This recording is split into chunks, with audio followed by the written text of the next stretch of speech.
여러분들, 남의 집 가장 빼오는 거 아니다. 라는 말이 있잖아요. 저는 이 말에 참 공감을 하지 못했는데요. 제가 결혼하고 나니 뼈저리게 느껴지더라고요. 저는 경기도 다산에 거주하고 있는 평범한 아기 엄마입니다. 오늘은 저희 유별난 시댁 이야기인데 저희 시어머님의 별난 행동을 꼭 이야기해 드리기 위해서 사연을 보내게 되었는데요. 시댁 이야기를 하기 전에 가장 먼저 저와 저희 남편의 연애 이야기를 해보아야 할 것 같아요. 저랑 남편은 제가 직장 다닐 때 거래처에 다니던 거래처 직원이었어요. 둘이 일 얘기도 하고 사적인 이야기도 하니 금세 친해졌고 한두 번이 세네 번이 되어 어느 순간은 연애를 하고 있더라고요. 그러다 결혼 이야기가 슬슬 오갔고 저희 부모님은 두 분 다 정년퇴직을 하셔서 노후 준비가 탄탄하게 되어 있으시고 반면 시댁은 아버지가 오랫동안 투병 생활을 하다 돌아가셔서 집이 많이 기울었다고 하더라고요. 남편네는 시어머니, 시누언니, 남편 이렇게 세 식구인데요. 시누언니는 원래부터 독신 생활을 꿈꿔서 일만 알고 지내는 분이라고 남편이 늘 이야기했었거든요. 주변에서는 왜 시어머니한테 시집을 가느냐, 그건 지옥문이다 등등을 많이 말씀해 주셨지만 그땐 그런 말들이 들어오지 않았던 것 같아요. 그 뒤로 상견례를 앞두고 있을 때 저희 부모님은 편안한 곳에서 식사를 하기를 바라시고 시어머니 되실 분은 이럴 때 유명한 코스 요리집에 가고 싶다고 하시더라고요. 저희가 당연히 내려고 생각해 적당한 곳으로 모시려고 했지만 시어머니 되실 분이 너무나 그런 곳을 원했기에 정말 비싼 한정식 집으로 상견례를 하였습니다. 비용은 당연히 저희가 내려고 계산하려는데 저희 부모님이 식사 가격이 만만치 않을 것 같다고 생각하셨나 봐요. 미리 내주셨더라고요. 시어머니 되실 분은 그런 것도 모른 채 앞에서 음식이 생각보다 별로인 것 같단 등의 이야기를 늘어놓으셨죠. 그 뒤로 결혼 준비는 매우 힘들었어요. 한복을 맞추는데도 꼭 한복을 굳이 사고 싶다고 하시는 거예요. 요새 누가 한복을 입나요? 한복이 솔직히 한두 푼도 아니잖아요. 저도 저희 엄마도 다 대여를 하는데 어머님은 그 한복이 너무 마음에 들어서 이런 걸로 꼭 하나 맞추고 싶었다고 하니 그때 남편은 그냥 하나 사드리자 우리가 이러더라고요. 이뿐만이 아니라 예단하는 데에서도 너무 요구하시는 게 많아서 예단 예물 생략하기로 했는데 저희 집에서 그래도 가장 좋게 해주셔서 보내드렸어요. 이게 결혼의 지옥문이 시작된 것일까요? 결혼하고 나서도 어머님의 요구는 끊이지가 않았어요. 시자가 들어가서 아마도 얄밉게 제가 생각하는 걸 수도 있었겠지만 전화만 드리면 입에서 서운하다라는 말이 먼저 튀어나오셨거든요. 항상 또 뭐가 먹고 싶다, 이런 것 좀 사달라 이런 말을 하시니까 쿠팡이나 마켓컬리에서 장 봐서 보내드리고 저희가 못 가는 날에는 배달 어플로 어머님 드시고 싶은 음식들도 시켜드리곤 했어요. 당연히 최선을 다했다고 생각했고요. 그렇게 결혼 생활하는 내내 연애 때 안 싸우던 남편과 저도 큰 소리를 높이게 되고 사이가 멀어질 때쯤 임신이라는 사실을 알았습니다. 남편과 저는 아이가 생기면서 사이가 다시 자연스레 좋아졌죠. 어머님 또한 아이가 생겼다고 하니 전보다는 좀 서운하다라는 말을 덜 하시더라고요. 그렇게 10개월을 만난 우리 아이는 정말 예쁘다라는 말로는 표현할 수 없을 정도로 너무 경이롭고 행복하더라고요. 몸은 힘들었지만 아이를 품에 안고 있으면 온 세상을 다 가진 기분이었습니다. 그러다 신생아 때 아이의 심장에 조그마한 구멍이 나 있는 것을 알았습니다. 정말 그때 세상에 태어나서 꺼이꺼이 울어본 것 같아요. 다행히도 심장의 구멍은 신생아 때 간혹 있는 일이라 자연스럽게 커가면서 다치기도 하는데 그렇지 못하면 그때는 수술을 해야 할 수도 있다고요. 그래서 육아휴직을 냈던 회사에서도 저희는 맞벌이를 해야 했지만 아이 건강을 위해서 제가 퇴사를 하였습니다. 10년 다닌 회사라 회사 사장님께서도 아이가 괜찮아지면 꼭 복귀하라고 말씀해 주셨고 감사하게도 저는 오래 다녔던 직장을 그만두었습니다. 그렇게 아이를 케어하는 일에만 몰두를 하였고 다행히도 아이는 많은 잔병치레 없이 잘 자라주고 있었어요. 그러다 어느 날 어머님께 전화가 왔더라고요. 받아보니 이번에 이사를 가야 하는데 요새 전셋값이 다 비싸다. 혹시 너 오래 다녔으니 퇴직금이 좀 되면 빌려달라고 하시는 거예요. 가족끼리 돈 거래 안 하는 게 맞다고 생각한 저는 처음에는 어려울 것 같다고 했거든요. 근데 어머님이 저보고 너무 매정하다면서 갑자기 툭하니 전화를 끊으시더라고요. 그 뒤로 그날 저녁 남편이 어머님께 전화를 받았는지 우리가 아직 그렇게 큰 돈 들어갈 곳이 없으니 엄마 먼저 빌려드리면 어떻겠냐고요. 사실 지금 살고 있는 이 전세 아파트는 저희 아빠 친구분이 집주인이셔서 시세보다 굉장히 저렴하게 살고 있거든요. 너희 청약 될 때까지 오래 거주해도 된다고 말씀하셔서 진짜 감사하게도 이렇게 살고 있어서 저는 사실 빨리 청약돼서 조그만 집이라도 저희 집을 가지고 싶은 게 가장 최종 꿈이었거든요. 그래서 그 돈은 청약되었을 때 계약금이라도 하려고 가지고 있으려고 했는데 남편이 저러니 우선은 알겠다고 하고 어느 때까지 기한을 정해서 그 안에는 받을 거라고 얘기했죠. 어머님이 돈 빌려준다는 말이 기분 좋으셨는지 전화가 와서는 자기가 한 달에 조금씩이라도 이자를 주신다는 거예요. 공짜로 빌리는 게 너희도 힘들 텐데 자기가 조금 내겠다 하면서요. 웬일이지? 싶어서 마다하지 않았죠. 그렇게 퇴직금이 들어오고 빌려드리고 난 후 한 3개월 정도는 소정의 이자를 주시더군요. 근데 그 이후부터는 아예 들어오지 않더라고요. 그걸 또 물어보기 그래서 기다리고 있는데 마침 전화가 와서 말씀하시길래 저도 이자 이야기를 꺼냈어요.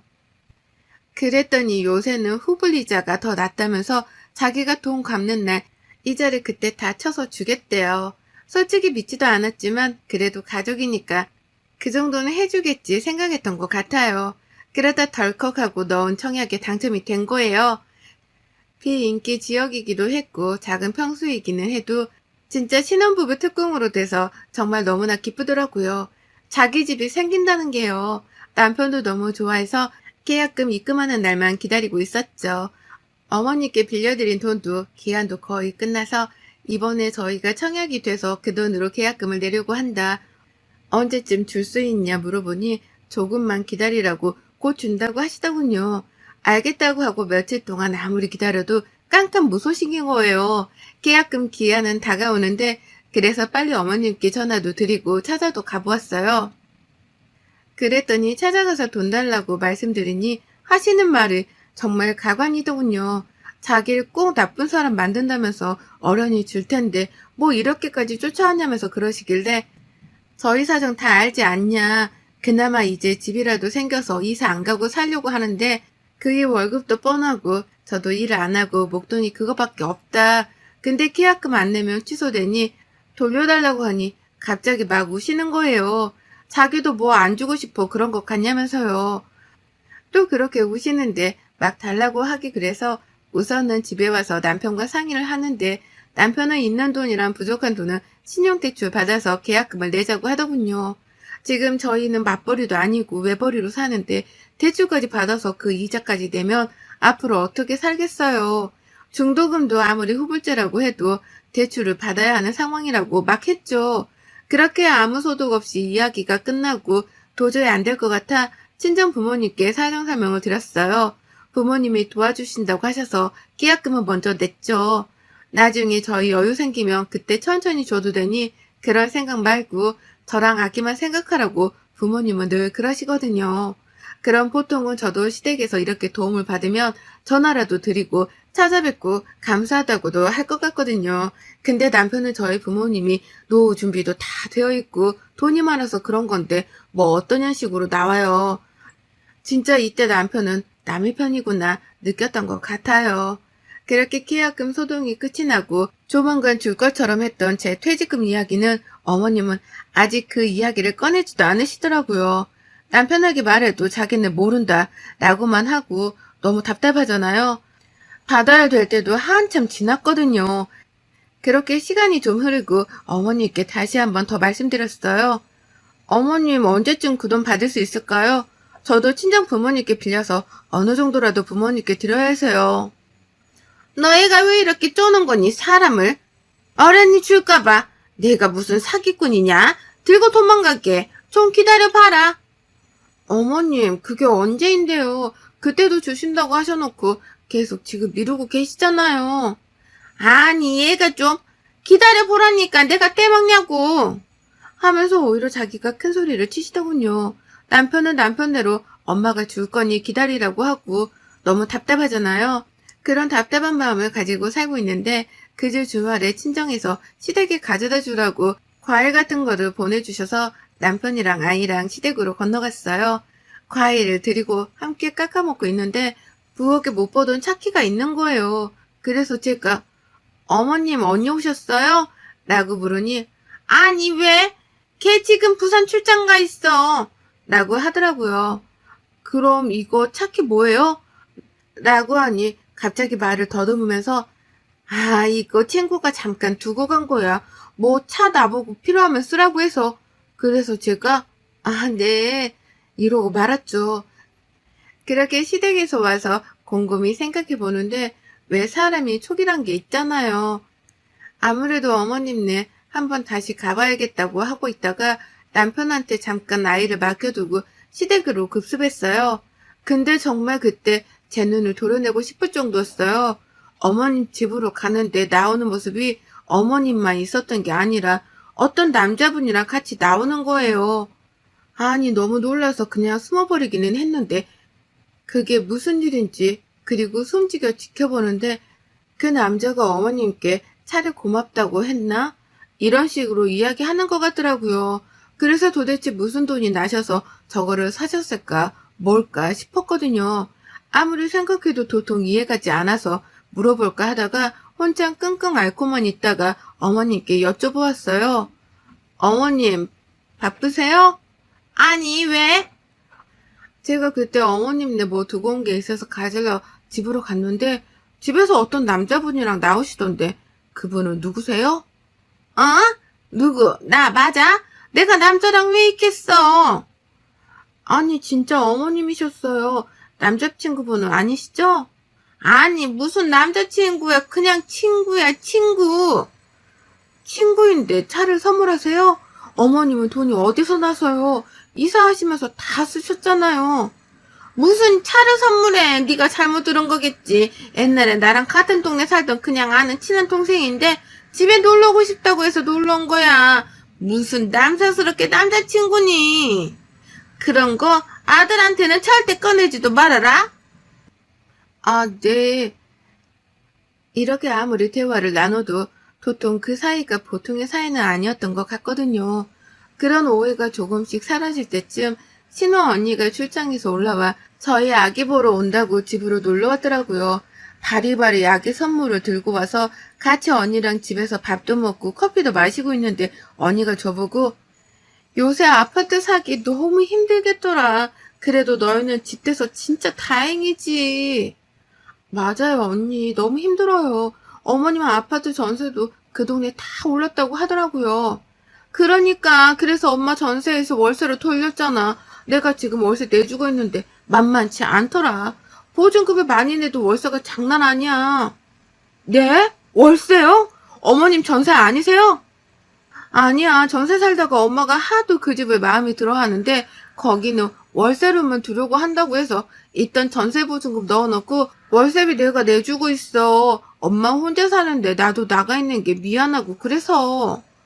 갑자기 언니 말을 듣는데 순간 머리가 멍해졌어요. 어머님이 분명 저에게 전세 가격이 올라서 그거 보태려고 돈을 빌려가셨다고 했는데 월세로 돌린 거면 제 돈은 어디로 간 건지 갑자기 머리가 새하얘지는 거예요. 언니, 저 어머님이 전세 가격 때문에 퇴직금 받은 거 좀 빌려달라고 하셔서 빌려드렸는데 지금 월세인지 저 몰랐어요. 라고 하니 언니가 아니 얼마나 빌려주냐고 왜 그런 큰일을 말 안 했냐고 하더라고요. 자기는 몰랐다고요. 그러면서 엄마가 도대체 그 돈이 어디에 필요해서 빌린 거냐고 자기가 분명 계약할 때 금액도 다 확인하고 월세도 꼬박꼬박 내주고 있다고 하면서요. 그렇게 언니가 당장 엄마한테 가보자고 어머니께 갔더니 집에 안 계시는 거예요. 근데 언니가 막 옷장을 뒤지더라고요. 서랍장이요. 통장을 찾으려고 하셨던 것 같은데 언니가 옷장을 여는 순간 발견한 건 명품 옷부터 가방까지 쫘르르 있더라고요. 언니랑 저는 순간 너무 당황해서 어찌 해야 할지를 몰랐고 그때 어머님이 들어오셨는데 제가 지금까지 보던 어머님과는 180도 다른 모습이었어요. 화장도 거의 안 하시고 그런 분이셨는데 지금 어머님은 화장이 엄청 화려한 옷과 구두와 신발 액세서리를 하고 있으시더라고요. 심지어 어머님 뒤로 따라오던 사람이 더 충격적이었는데요. 제가 그때 본 그 남자더라고요. 어머님은 너무 놀라서 그 자리에 서 있고 그 남자라는 분은 누나 누구야? 이러고 있더군요. 순간 언니가 너무 화가 나서 지금 누구신데 저희 집에 들어오려고 해요? 라고 하니 자기가 누나 남자친구라고 했나?